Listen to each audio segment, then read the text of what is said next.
My name is Mark Freiman, and I'm here to present the Canadian Jewish Literary Award in Biography, Memoir category to Jill Culiner. Jill flew in from rural France to be with us today. Her book, Those Absent from the Great Hungarian Plain, is a masterpiece, in my humble opinion. In it, she presents vignettes from what was planned to be a brief excursion to find traces of Jewish presence in rural Hungary, a brief excursion that turned into a multi-year sojourn. And these vignettes explore memory, culture, and hard truths about what can lie beneath the surface in the human heart. Those absent in the title are, of course, the Jews. And fittingly, they are also, right up until the end, also absent from this story.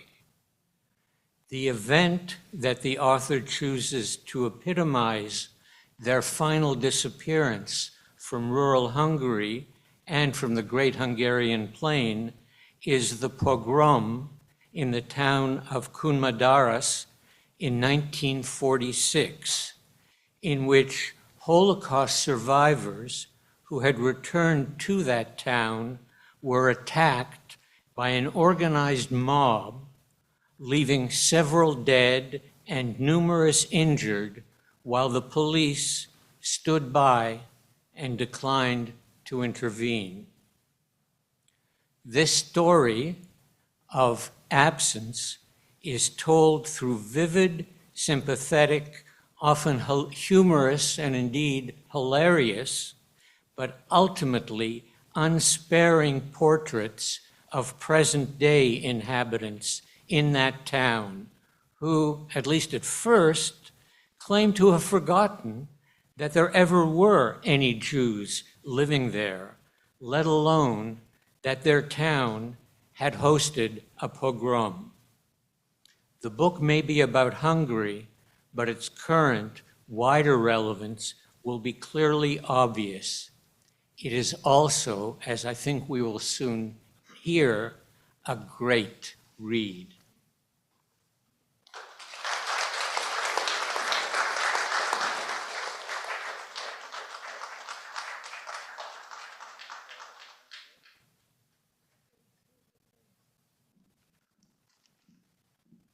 Thank you very much, Mark.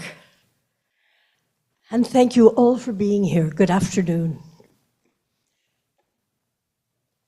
When I was living in Hungary, it was near the end, and the town of Karcag invited Avram Hershko to accept an award from the city of Karcag, because he was born in Karcag, he was Jewish, and he had just won the Nobel Prize for Chemistry. Hershko, who was now living in Israel, showed up. There was the presentation in a very formal room. The mayor sat there. He was very, very proud to be presenting a local man who had won the Nobel Prize. The mayor was a noted anti-Semite. With him were all of his lackeys. They were also anti-Semites.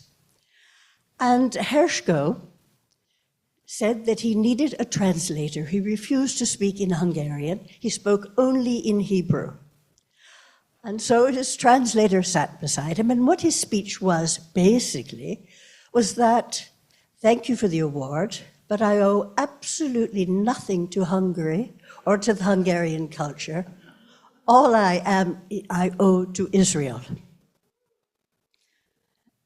That evening, there was a big reception in a building that looked very, very, very shabby.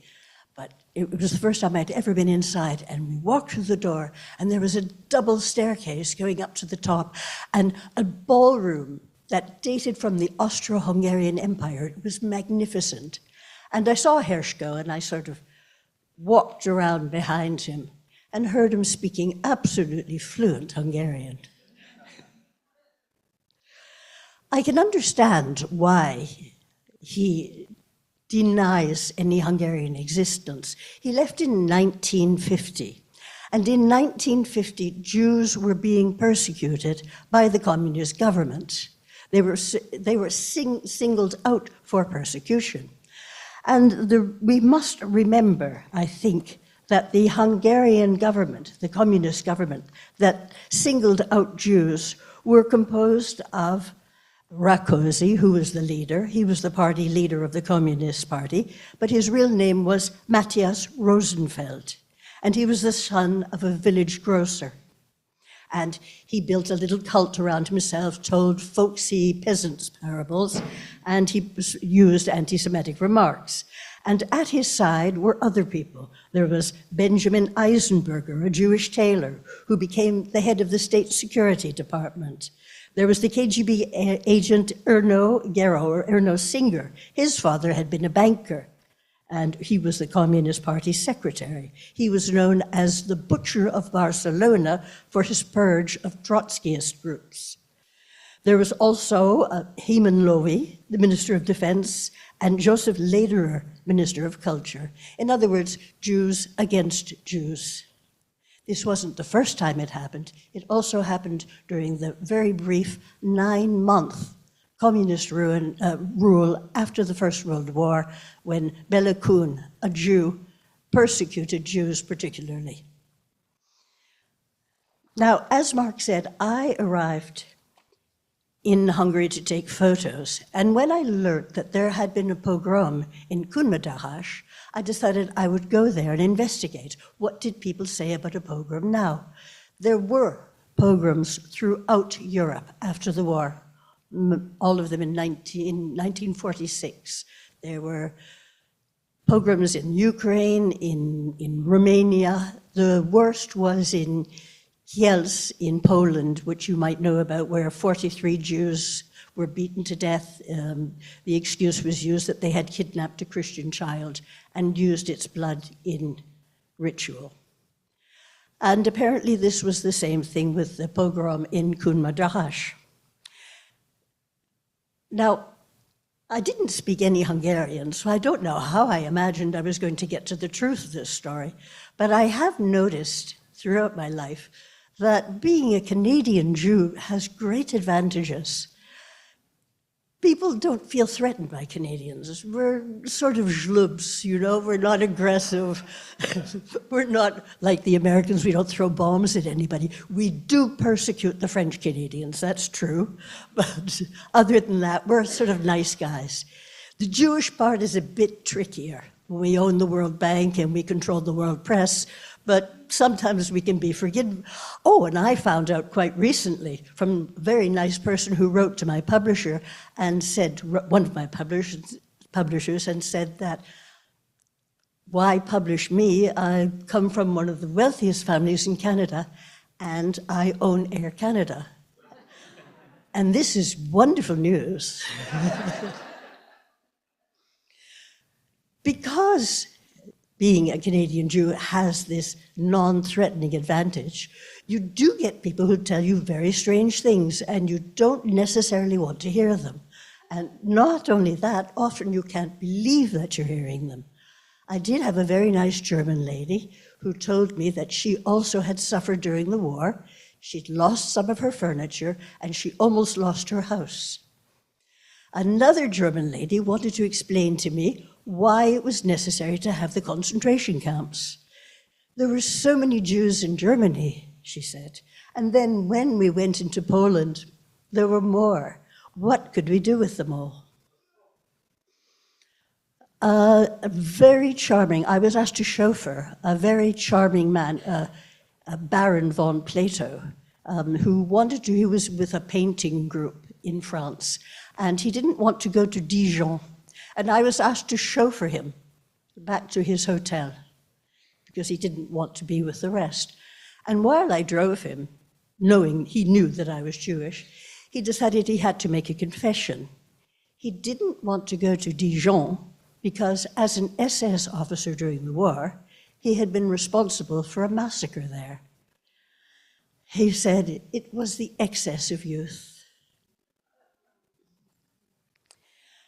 when I got to Culiner, as Mark pointed out, people either didn't know that a pogrom had taken place, or they denied it, or they said it was carried out by the Germans. I said there were no Germans here in 1946. Well, then it was the Russians. But it wasn't us. The Hungarians, like many other countries, don't want to accept necessarily guilt for the Holocaust. They see themselves as victims. They were victims of the Ottomans because the Ottomans came in and took over the country. Then they were the victims of Austrians. Then they were the victims of Russia, of the Soviets. So they prefer victim status, and victims can't carry out crimes. However, in 1944, it was near the end of the war, the Germans were obviously losing, and the Jews of Hungary were until then safe, more or less. Men had been sent to the front and been killed. They were sent as cattle fodder. But the communities were still intact, and the Germans knew that without cooperation from the Hungarian government, there was no way they could liquidate the community, because Jews were important people. They were doctors, they were lawyers, they were journalists, many had been ennobled in the 19th century.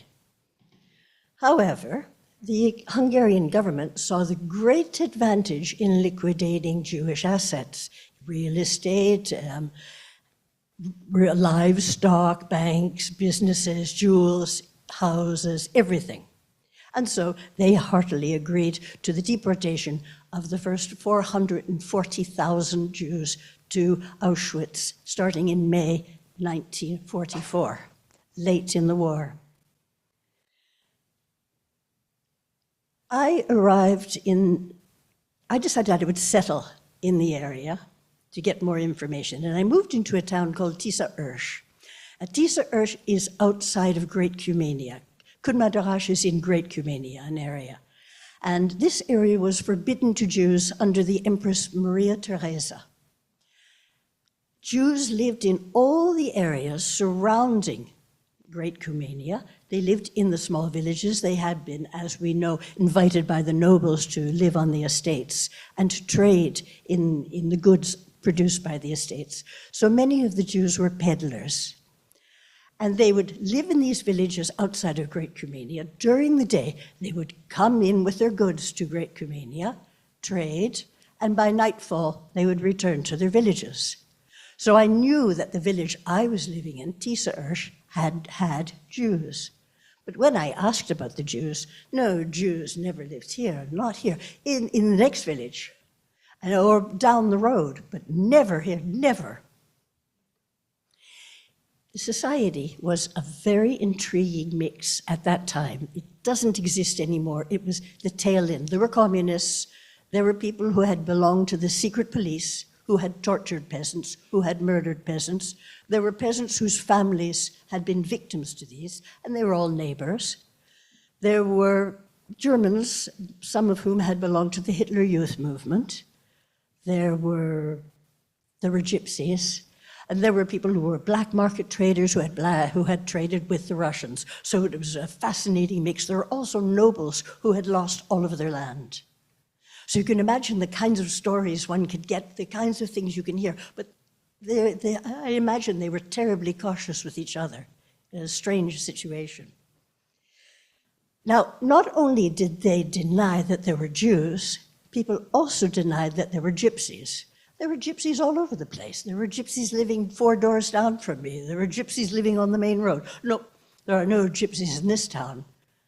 So gypsies were invisible like Jews. I have noticed that Jews can be invisible all over Eastern Europe. I've been in towns where there was a huge synagogue smack in the middle of town, and people said, no, there were never any Jews here. Huge synagogues.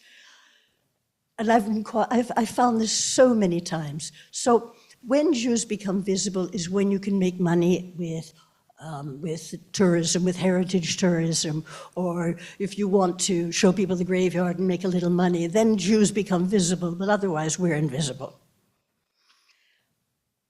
Because I started making inquiries, I ran into some funny situations. For example, I met the last Jew living in the town of Tisza-Füred, that was some 10 or 15 kilometers away. Her name is Agnes Sego, Dr. Agnes Sego, and she's responsible for a charity that keeps the Jewish cemetery in order and for Jewish cultural events. Walking through the streets together, she brought to life those absent, Jewish merchants, the rabbis, the lawyers. In 1877, 1/3 of those in the Fire Brigade Association were Jewish. The Jewish Women's Association, created in 1883 and still in existence in 1941, organized balls, theatrical and musical productions, and used the profits to help the sick, supply underprivileged children with winter clothing and school equipment, and collect dowries for girls from impoverished families. Any trace of Jewish businesses, the tailors, the shoemakers, the grocery, the watchmaker, the bank, and the inns, is gone. Only the large synagogue building remains. It had become an electrical appliance outlet. They tried to destroy it, said Agnes, but it's so solid it couldn't be pulled down. After Agnes returned to work, it started raining. I took refuge in a nearby kochma, a bar, with an old-fashioned display window filled with potted plants. The barmaid was hostile. The room was unattractive and chilly, but I had an hour to wait until the bus left. Ordering a coffee, I pulled out a book. The owner, a thin man with a toothbrush mustache, came out from the back and threw open the front door. The few customers, serious male drinkers, protested. The room was cold enough, someone said. The owner sniggered. It's because of the smell in the room. Smoke from his smoldering cigar drifted into the air, and he launched into a droning monologue. Used to not understanding long-winded and often dull conversations in Hungarian, I blocked out his voice. It was only noxious background noise, but the words began untangling themselves. Hitler can come back any time he wants. He didn't finish the job. Got rid of most of the Jews, but left too many gypsies too. He can come back, finish them all off. Jews never learnt their lesson, charging twice as much as anyone else, exploiting us.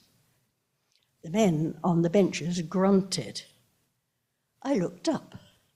The owner was watching me and smirking. He knew who I was, and I was the smell he was referring to. So my Hungarian had improved after all.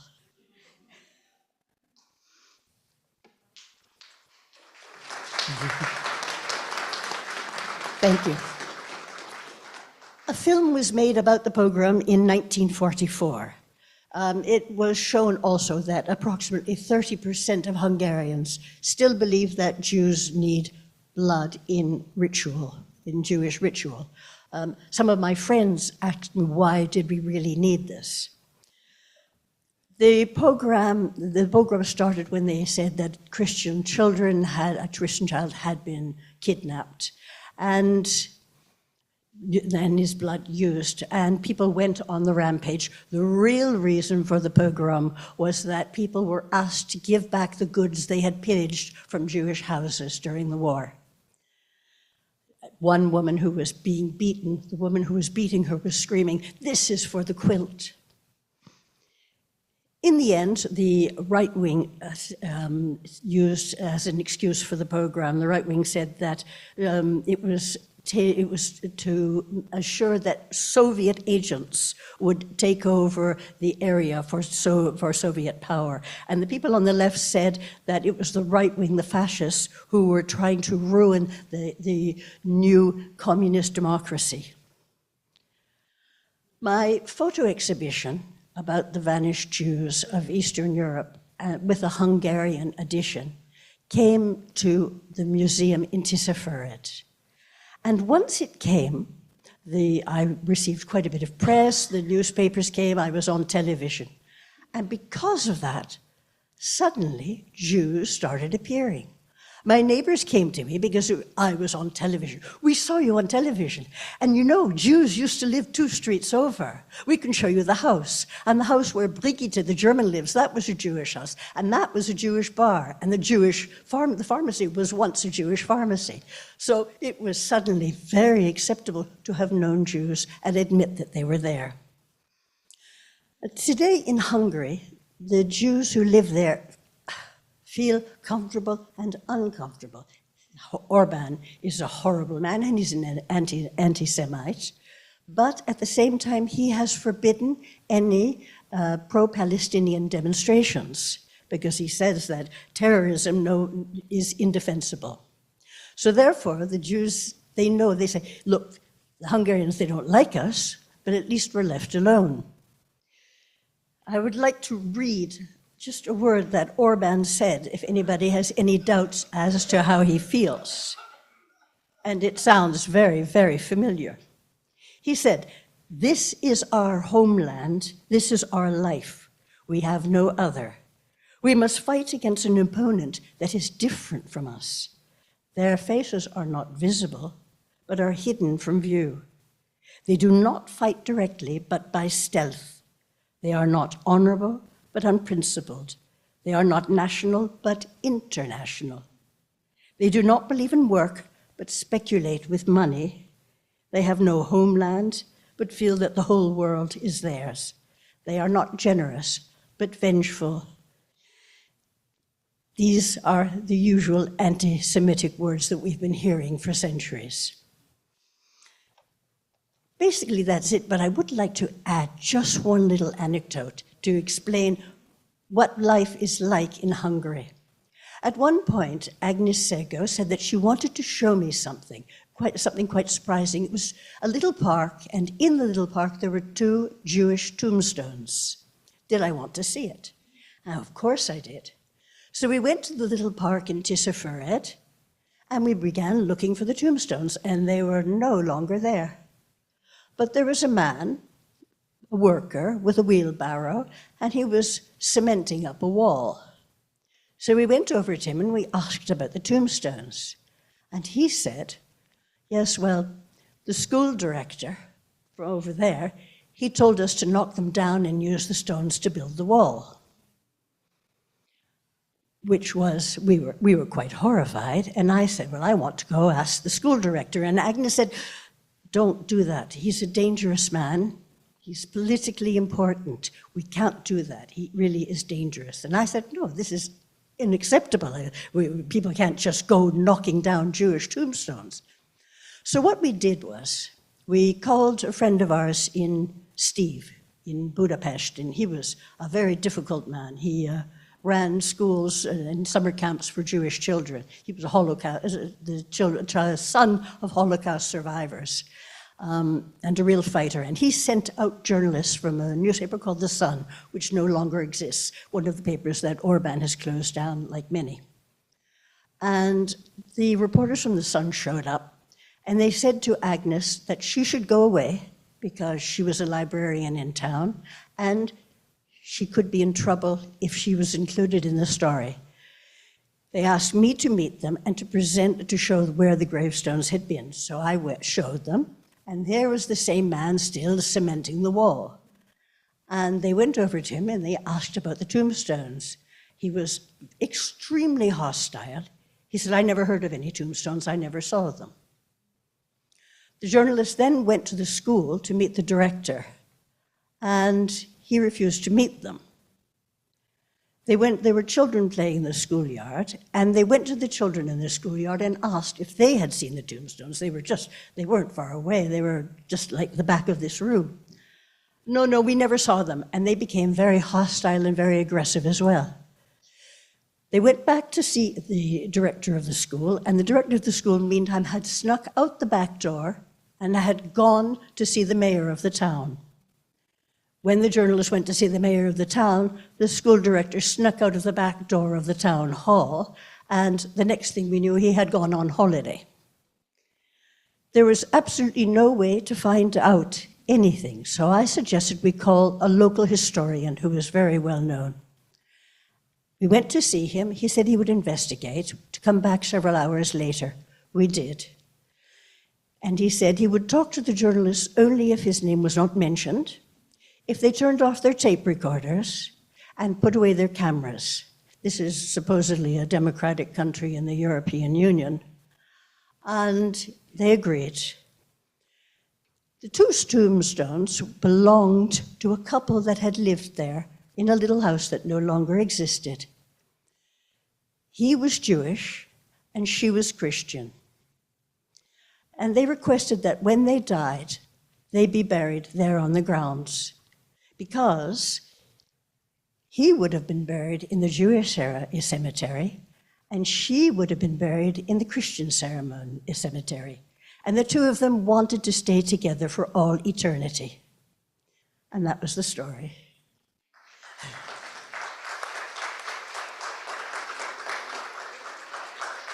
Thank you very much. Thank you for being here. Thank you to the jurors. Thank you to Robin Roger, who saw an early version of this manuscript and encouraged me. Thank you to Eva Samary, who gave me all the information about rural Hungary. She made rural Hungary pre-Holocaust come alive for me. Thanks to Mel Cederbaum, who has kept me in touch with the Toronto Jewish community. And thanks to Claret Press and Katie Isbester, who couldn't be here today, who's my publisher, and Alex Green. And again, thank you so much to the jurors. I can't begin to tell you how much this award means to me. Thanks.